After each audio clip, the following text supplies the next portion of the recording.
হ্যাঁ বলো কি বলবে? আপনি বলে ময়নারে বিয়ে করবেন? হ্যাঁ করিম, করলে কি করবে? দুনিয়াতে এত মাইয়া থাকতে আনের ময়নার দিকে কিল্লা চোখ হইল। চোখ কেন গেল তার কারণ আছে, কারণ ময়নার ভঙ্গি চঙ্গি তোমার হরির মতন, সেই ভঙ্গি চঙ্গি আমাকে বেট করছে। আব্বা এটা একটা কথা কইলেন নি আন্নে? নিজের নাতনিরে কেউ বিয়ে করে?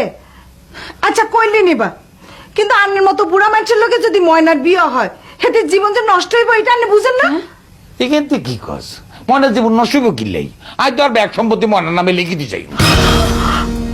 ময়না আমার সেবা যত্ন করবো, ইয়ার পর আয় মরি গেলে তোরা চাই চিন্তি একখান ভালো ছেলে ঠিক করবি, তাতে ময়নারা সে বিবাহ করা, সেটা তো বিবাহ করবই, সম্পত্তির লোভ না করি হাইত না। তোমরা আমার যত ডরি দেও আয় কিন্তু ডরাই